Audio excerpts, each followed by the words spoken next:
ሰላም ሰላም ውድ ተወደዳችሁና ተከበራችሁ ኢትዮጵያ ልጆች ባላችሁበት በአለም ዳርቻ ሰላምታ ይድረሳችሁ። እንዴት ናችሁ? ደህና ናችሁ ያላችሁ? ስራ፣ ጤና ሁሉ ነገር መልካም? እኔ ጋር ሁሉ ነገር መልካም ነው። ይሄ የአርጅ ኢንተርቴይንመንት ነው። እንግዲህ ዛሬ የኔን ውሎ አሳያችኋለሁ። ውሎዬን ብቻም ሳይሆን ምሽቴንም ጭምር ነው ማሳያችሁ።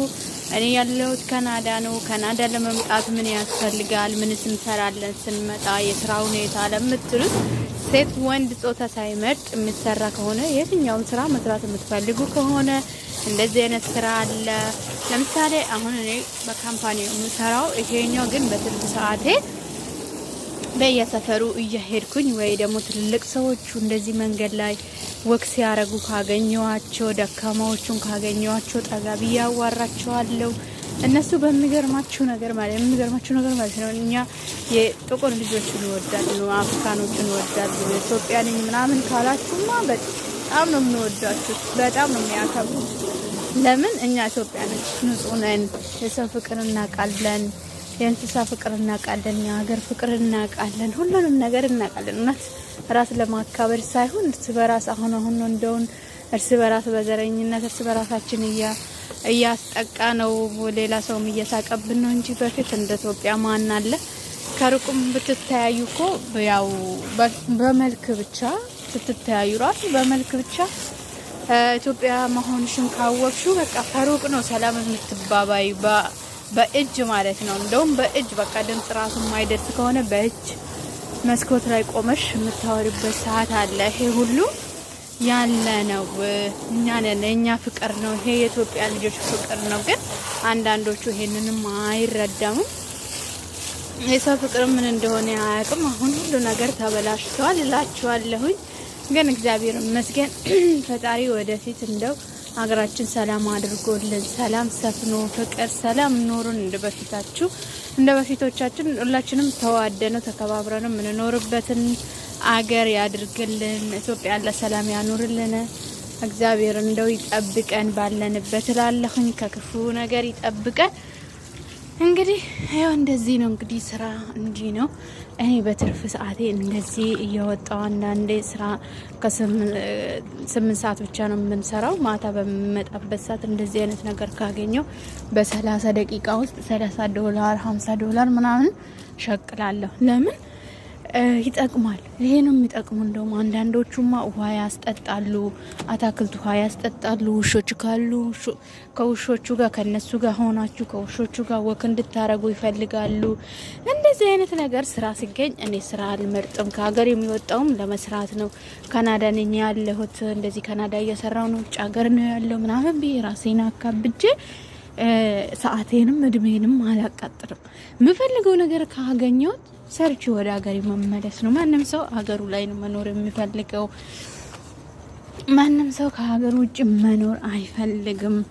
ስለዛ ይኸው እንደዛ እያሰራን ነው። ሴቶች ጠንክሩ፣ በርቱ፣ ስሩ። እናንተ ባትኖሩ እኛ ሴቶች ባልኖር ሀገሪቷም አትኖርም። እውነት ለመናገር ያው ሴት ልጅ ብልጥም ነች። ብደክማትም ብከፋትም ብለማትም ሁሉንም ነገር ችላ ነው እንግዲህ ሰው ሀገር ላይ እንደዚህ ቤተሰብ ፈጥራ ከሰው ጋርም ተላምዳ ራሷ የሚሻላትን መንገድ መርጣ ስራም ሳትንቅ ምንም ሳትል በቃ ሴትነቷን በማይነካ መልኩ በእግዚአብሔርም በሰው ዘንድም የማይወደድ ነገር አትሰራም። እውነት ለመናገር ከአንዳንዶቹ በስተቀር እንደዚህ አይነት ነገር የሚያደርጉት ጥቂቶች ናቸው። እነሱም የራሳቸው ምክንያት ሊኖራቸው ይችላል። ግን እኔ ከራሴ አንጻር እንደዚህ አይነት ነገር ውስጥ ከምትገቡ ባካችሁ ህይወታችሁን ከምታበላሹ፣ ከማይሆን ሰው ጋር ከምትሆኑ፣ አጸያፊ ነገር ከምትሰሩ እንደዚህ ለፍታችሁ ጥራችሁ ጉልበታችሁን ተጠቅማችሁ ላባችሁን ጠብ አድርጋችሁ ለሚጠቅም ነገር ስራ ለሚሆነው ነገር ወይ ደግሞ ለነገ ህይወታችሁን የሚቀይር እናንተንም በማያስወቅስ ከፈጣሪ ጋር የማያጣላችሁ ነገር ሰርታችሁ ወደ ሀገራችሁ መመለስ ነው እንጂ ምንድነው እሱ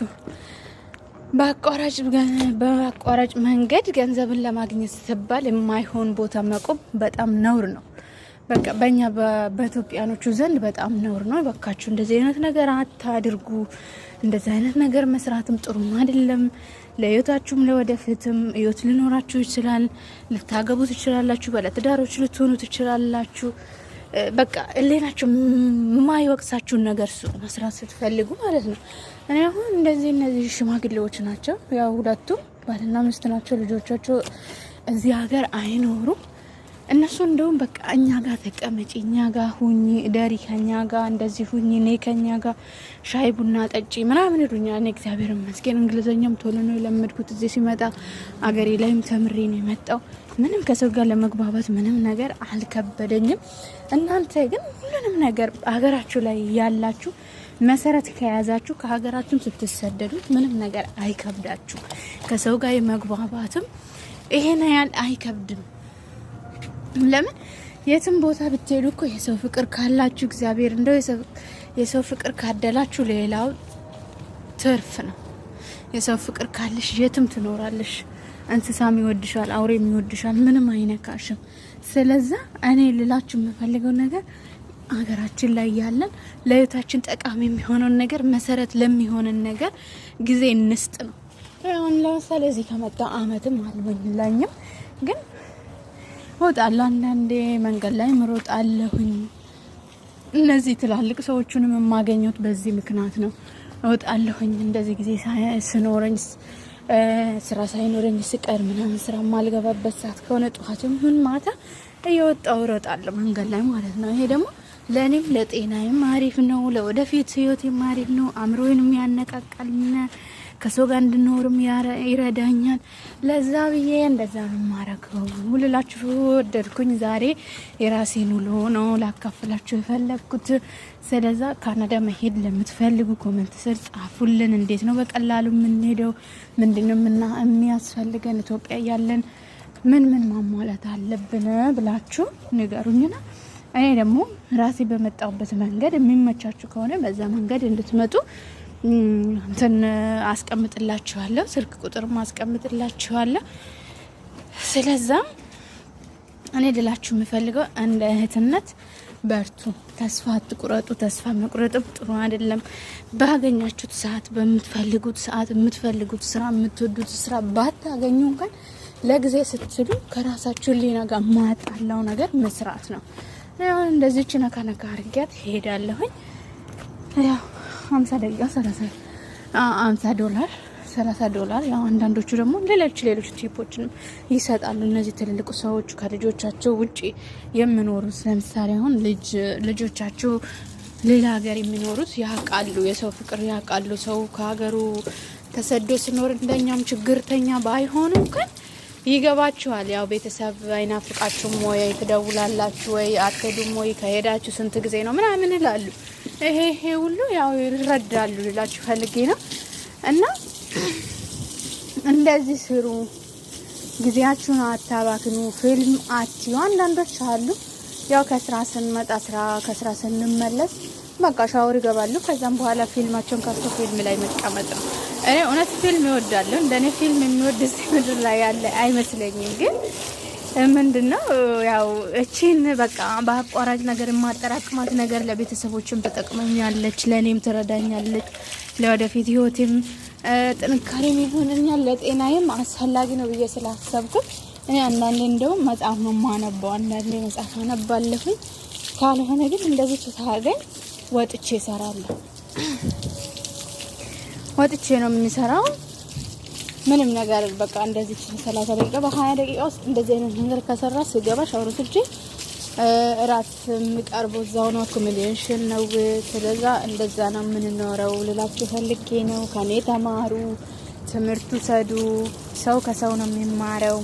ዝም ብሎ ራሱ በቃ በዘዴ ነው በዛም ደግሞ ሰው የሚኖረው እንጂ በየወሩ ደሞዜን ጠብቄ ቢሆንም እኔም አልችልም። ምክንያቱም ቤተሰቦችንም እረዳለሁ፣ ህይወት ወንድሞቼን ያስተምራችኋለሁ፣ ዩኒቨርሲቲ ያሉ እንደዚህ እርዳታ የሚፈልጉ በኤሌመንተሪ ደረጃ መጻፍ፣ የትምህርት ቤት ክፍያ፣ ብዙ ነገር አለ። ስለዛ ታላቅ መሆን ከባድ ስለሆነ ማለት ነው እነዚህ ነገሮችን ለመሸፈን ስል እንደዚህ እሰራለሁ ልላችሁ ፈለኩኝ ዛሬ። እና እናንተም ከኔ ትምህርት ሰዱና አንዳንድ ነገሮች እንደዚህ ጊዜ ሲኖራችሁ ስሩ። ከዚህ ተሻለ ደግሞ የምሰራበት ቀን ደግሞ እኔም እንደዚህ እንትን እያልኩኝ ቪዲዮ ሰርቼ ለቅላችኋለሁኝ። ለእናንተም ተስፋም ሞራልም ይሆናችኋል። በሉ ሰላም ሁኑ። አርጃ ሚዲያን ሰብስክራይብ አድርጉ። እኔ ሌላ ምንም አልጠይቃችሁም። ሰብስክራይብ ብቻ አድርጉልኝ። ከተመቻችሁ ከወደዳችሁ ደግሞ ላይክ አድርጉልኝ። በሚቀጥለው ቪዲዮ እንገናኛለን። ባይ ባይ።